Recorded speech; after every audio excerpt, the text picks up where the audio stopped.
నమః శివాయ నమః శివాయ ఓం నమః శివాయ. ఓం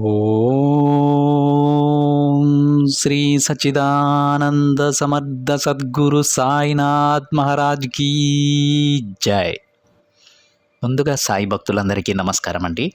వీడియో చూస్తున్న ప్రతి ఒక్కరిపైన ఆ సాయినాథుని ఆశీస్సులు ఉండాలని, బాబాగారి భక్తులందరూ ఎప్పుడూ కూడా ఆనందంగా సంతోషంగా వారి జీవితాన్ని గడపాలని మనస్ఫూర్తిగా కోరుకుంటూ ఈ వీడియోని స్టార్ట్ చేస్తున్నాను ఫ్రెండ్స్.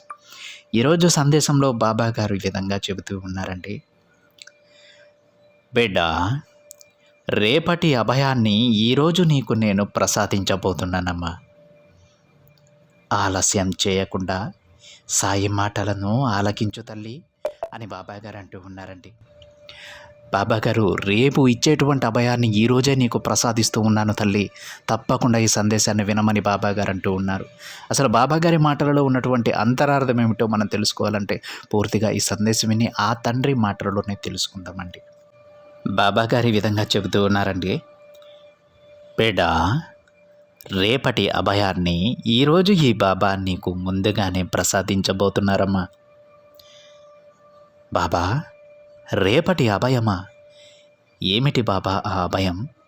దేని గురించి బాబా మీరు మాట్లాడుతున్నది అని చాలా సందేహంలో ఉన్నావు కదూ తల్లి. నీ సందేహాన్ని ఇప్పుడు నేను తప్పకుండా తీరుస్తాను.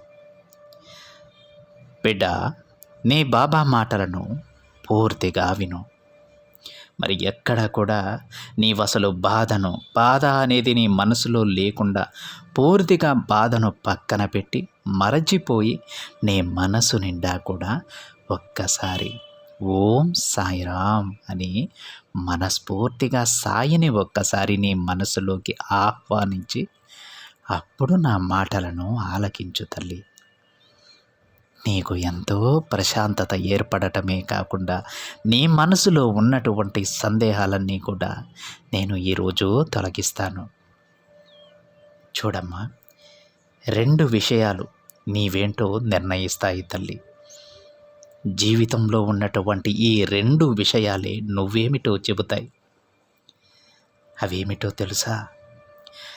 నీ వద్ద ఏమీ లేనప్పుడు, ఇక నీ ఓపిక నీ చెంత ఉన్నప్పుడు నీ ప్రవర్తన ఎలా ఉంటుంది అనేది తప్పకుండా నీవేంటో నిర్ణయిస్తుంది. కాబట్టి ఈ విషయాలను ఎప్పుడూ కూడా మరచిపోవద్దు తల్లి. నీ దగ్గర ఏమీ లేనప్పుడు ఎలా ఉన్నావు, నీ దగ్గర ఓపిక ఉన్నప్పుడు నువ్వు ఎలా ఉన్నావు అనేది చాలా జాగ్రత్తగా ప్రతి ఒక్కరూ గమనిస్తూ ఉంటారు. అది నిన్ను 10 మందిలో నిన్ను ఎలా చూడాలనేది కూడా నిర్ణయిస్తుంది. అర్థమవుతుందమ్మా? నీ వద్ద ఏమీ లేనప్పుడు నీ ఓపిక ఎలా ఉంటుందా అని ఆ భగవంతుడు నిన్ను పరీక్షిస్తూ ఉంటాడు బిడ్డ. అన్నీ నీ చెంత ఉన్నప్పుడు నీ ప్రవర్తన ఎలా ఉంటుందని కూడా భగవంతుడు గమనిస్తూనే ఉంటాడు. గుర్తుపెట్టుకో. కాబట్టి ప్రస్తుతం కొన్ని రోజులుగా నీ దగ్గర ఏమీ లేనప్పుడు భగవంతుడు నిన్ను అన్ని విధాలుగా గమనించాడు.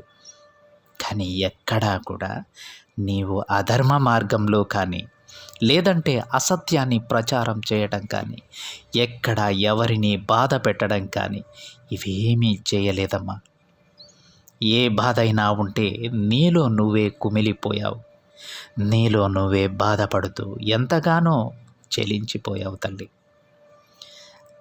అయితే నిన్ను చూసినటువంటి ఆ భగవంతుడు హృదయం కూడా కరిగిపోయింది బిడ్డ. నీ మంచి మనసుకు భగవంతుడు దాసుడైపోయాడు. ఆ తండ్రి గొప్ప తీర్పుని ఇవ్వబోతున్నారమ్మా. నీకు రేపు రాబోతున్నటువంటి అభయం భగవంతుడి నుండి చాలా అంటే చాలా అమూల్యంగా ఉండబోతోంది.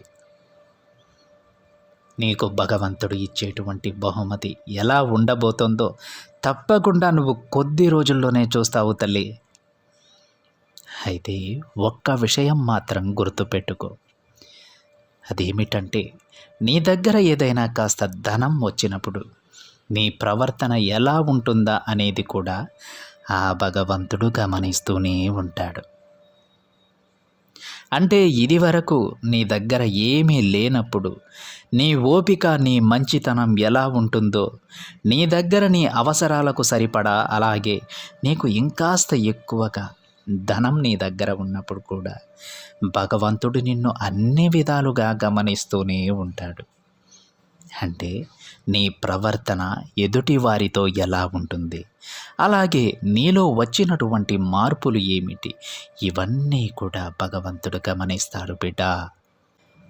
కాబట్టి ఈ విషయాన్ని జాగ్రత్తగా గుర్తుపెట్టుకొని నీ దగ్గర ఏమీ లేనప్పుడు నీ మనస్తత్వం నువ్వు ఎలా ఉన్నావో, ఆ భగవంతుడు నీకు అన్నీ సమకూర్చినప్పుడు అదే విధమైనటువంటి విశ్వాసంతో అందరితోనూ సమానమైనటువంటి దృష్టితో ఉంటావని నేను నీకు ముందుగానే నీ మనసులో ఉన్నటువంటి అన్ని సందేహాలను తొలగించే విధంగా ఈ మాటల్లో మంచి సత్యాన్ని నువ్వు తెలుసుకుంటావని బాబా ఈరోజు ఈ సందేశం ద్వారా నీ ముందుకు వచ్చాడు బిడ్డ.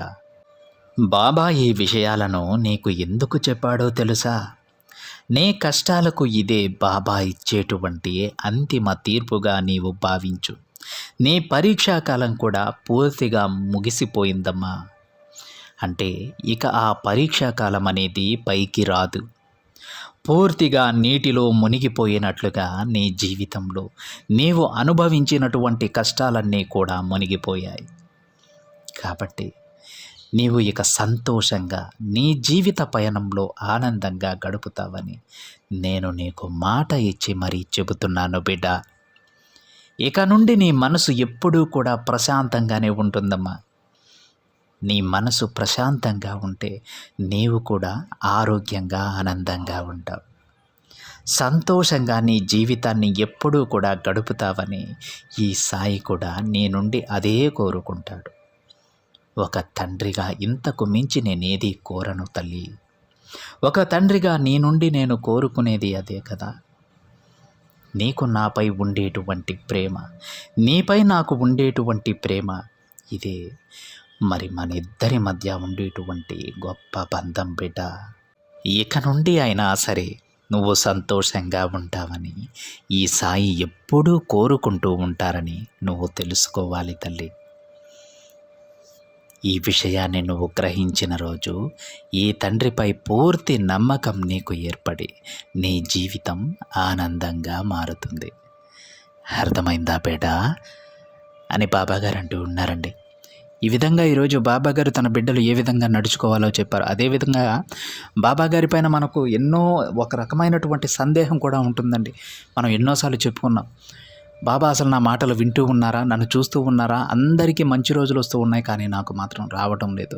ఇంకా ఎన్ని రోజులు బాబాగారు చెప్పేటువంటి మాటలు వినాలి, ఇంకా ఎన్ని రోజులు నేను మోసపోవాలి అని అందరి విషయంలోనే నేను చెప్పను, కానీ కొంతమందికి అయితే ఈ విధంగా అనిపిస్తూ ఉంటుంది. అలా అని వారికి భక్తి లేదు అని కాదు, బాబాగారిపై ఉన్నటువంటి అమితమైనటువంటి ఆ ప్రేమ అభిమానం కారణంగా మరి ఇంకెవ్వరిని వారు నమ్మరు, బాబాగారిని మాత్రమే నమ్ముతారు. ఆ తండ్రి నా కష్టాలను తీరుస్తారని వారి పూర్తి బాధ్యత బాబాగారి పైన పెట్టడం వల్ల ఆ అభిమానంతోనే వారికి అలాంటి సందేహాలు కలుగుతూ ఉంటాయి.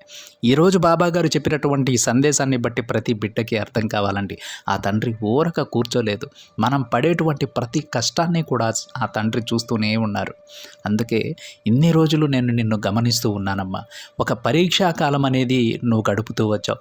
ఈ పరీక్షాకాలంలో భగవంతుడు నిన్ను గమనిస్తూ ఉన్నాడు. నువ్వు ఎలాంటి అధర్మ మార్గంలో అయినా నడుస్తావేమో, పొరపాటున పక్కవారి గురించి చెడుగా ఏమైనా చెబుతామేమో, ఈ కష్టం నుంచి బయటపడడానికి ఒక్క చిన్న తప్పు చేస్తే ఏమవుతుందిలే అనేటువంటి ఉద్దేశం నీకు కలుగుతుందేమో అనేటువంటి ఆ ఆలోచనతో ఇన్ని రోజులు నీ పరీక్షాకాలం అనేది నేను చూస్తూ ఉన్నాను. కానీ బిడ్డ, నువ్వు నా మనసుని గెలిచావు తల్లి, నాకు ఇంకా దగ్గరైపోయావమ్మా. ఎంత కష్టాన్నైనా ఓర్చుకున్నావు, కానీ ఇలాంటి పనులు అస్సలు నువ్వు చేయలేదు తల్లి. ఇకపై ఈ తండ్రి నీకు తోడుగా నిలబడబోతున్నాడు. నా పూర్తి సహకారాన్ని నీకు అందించి నీకు ఇప్పటి వరకు ఉన్నటువంటి కష్టాలన్నీ కూడా అధపాతాళానికి నేను తొక్కేయబోతున్నానమ్మా. ఇక ఎప్పుడూ కూడా కష్టాలు నీకు కనిపించవు అని బాబాగారు తన బిడ్డలకు చెబుతూ ఉన్నారు. ఎంత గొప్ప అదృష్టమో కదా ఇది. బాబాగారు ప్రేమతో ఎంతో అభిమానంతో తన బిడ్డలకు ప్రసాదించేది కాదు. బాబాగారు తన బిడ్డల యొక్క నిజాయితీకి మెచ్చి వారిని ఇంకా దగ్గరకు చేర్చుకొని తన సొంత బిడ్డలలాగా నువ్వు తన ఒళ్ళోకి చేర్చుకొని ఎంతో గారాబంగా అందిస్తున్నటువంటి ఒక గొప్ప బహుమతిగా ప్రతి ఒక్క బిడ్డ స్వీకరించాలండి. ఈ అదృష్టం బాబాగారిని నమ్మిన ప్రతి బిడ్డకి ప్రసాదించాలని ఆ తండ్రిని నేను మనస్ఫూర్తిగా కోరుకుంటున్నాను ఫ్రెండ్స్. ఇదండి ఈరోజు బాబాగారి సందేశం. ఈ సందేశం కనుక మీకు నచ్చినట్లయితే ఒక చిన్న లైక్ చేయండి ఫ్రెండ్స్. మరింత మంది మన బాబాగారి బిడ్డలకైతే ఈ సందేశాన్ని షేర్ చేయండి. మొదటిసారిగా ఛానల్ని చూస్తున్న వాళ్ళైతే తప్పకుండా సబ్స్క్రైబ్ చేసుకుని పక్కన ఉన్న బెల్ ఐకాన్ని యాక్టివేట్ చేయండి. మరొక బాబాగారి సందేశంతో మరొక వీడియోలో కలుద్దాం. అంతవరకు ఓం సాయిరామ్.